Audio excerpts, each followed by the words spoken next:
जादुई झील की सच्चाई। एक समय की बात है।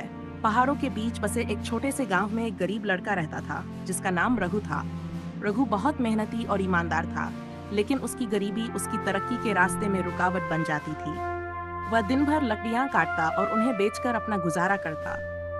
गांव के पास एक घना जंगल था, जिसके बीच एक जादुई झील के होने की कहानियां प्रचलित थीं।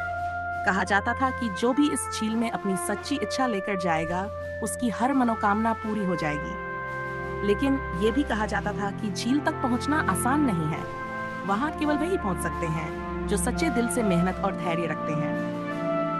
रघु की यात्रा एक दिन रघु ने ठान लिया कि वह इस झील को ढूंढेगा। वह जानता था कि अगर उसकी कोई इच्छा पूरी हो सकती है तो वह अपनी गरीबी से छुटकारा पाकर अपने परिवार की मदद करना चाहेगा। उसने अपनी कुल्हाड़ी उठाई और जंगल की ओर चल पड़ा। जंगल में कदम रखते ही उसे एहसास हुआ कि ये यात्रा आसान नहीं होगी। घने पेड़ों के बीच रास्ता ढूंढना मुश्किल था और कई जगह झाड़ियों और कांटों ने रास्ता बंद कर दिया। लेकिन रघु ने हार नहीं मानी। पहली परीक्षा, स्वार्थ बनाम परोपकार। जंगल में चलते चलते रघु को एक बूढ़ा आदमी मिला। वह कमजोर और भूखा था। उसने रघु से खाने के लिए कुछ मांगा। रघु के पास केवल एक रोटी थी जो उसने खुद के लिए रखी थी। पहले तो उसने सोचा कि अगर वह ये रोटी दे देगा तो खुद भूखा रह जाएगा, लेकिन फिर उसके मन ने कहा, शायद यही मेरी परीक्षा है। उसने वह रोटी बूढ़े आदमी को दे दी। बूढ़े ने आशीर्वाद दिया और कहा, तुम्हारा दिल बहुत बड़ा है, आगे का रास्ता तुम्हारे लिए थोड़ा आसान हो जाएगा। जैसे ही रघु ने आगे कदम बढ़ाया, उसे रास्ता साफ नजर आने लगा। दूसरी परीक्षा, डर बनाम हिम्मत। आगे चलते हुए रघु का सामना एक विशाल सांप से हुआ। सांप फन फैलाए रास्ते के बीच बैठा था। रघु पहले तो डर गया, लेकिन उसने खुद को संभाला और सोचा, डरकर भागना इसका हल नहीं है, मुझे इसका सामना करना होगा। उसने साहस जुटाया और सांप से विनम्रता से रास्ता देने की प्रार्थना की। सांप ने कुछ देर रघु को देखा और फिर रास्ता छोड़ दिया। यह अनुभव रघु को सिखा गया कि हिम्मत से बड़ी कोई शक्ति नहीं होती।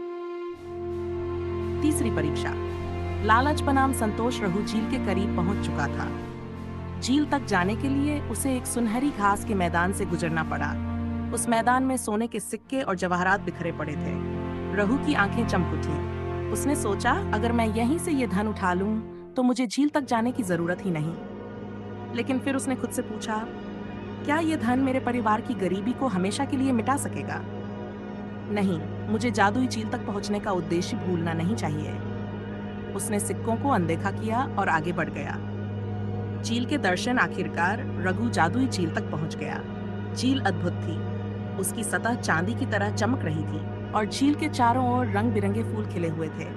जैसे ही रघु ने झील के पास जाकर अपनी सच्ची मनोकामना कही, झील की सतह पर हलचल हुई। एक स्वर्णिम मछली झील से बाहर आई और बोली, रघु, तुमने अपनी सच्चाई, साहस और परोपकार से ये परीक्षा पास की है। बताओ, तुम्हारी क्या इच्छा है? रघु ने कहा, मैं चाहता हूं कि मेरे गांव के सभी लोग खुशहाल हों और किसी को गरीबी का सामना न करना पड़े। मछली मुस्कुराई और कहा, तुम्हारा दिल स्वार्थ रहित है, इसलिए तुम्हारी इच्छा पूरी होगी। जब तुम घर लौटोगे तो तुम्हारे गांव में सब कुछ बदल चुका होगा। गांव की खुशी। जब रघु गांव लौटा तो उसने देखा कि उसका छोटा सा गांव अब एक खुशहाल जगह बन चुका था। हर घर में समृद्धि थी और उसके अपने घर के सामने सोने के सिक्कों से भरी एक थैली रखी थी।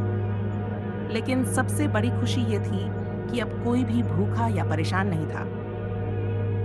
कहानी की सीख, रघु ने समझ लिया कि सच्चाई और निस्वार्थता से किसी भी लक्ष्य को प्राप्त किया जा सकता है। उसने ये भी जाना कि असली खुशी केवल खुद को खुश करने में नहीं, बल्कि दूसरों की मदद करने में है। इस कहानी से हमें ये सीख मिलती है कि अगर हम अपने जीवन में ईमानदारी, साहस और परोपकार को अपनाएं, तो हमें भी हमारी जादुई झील मिल सकती है।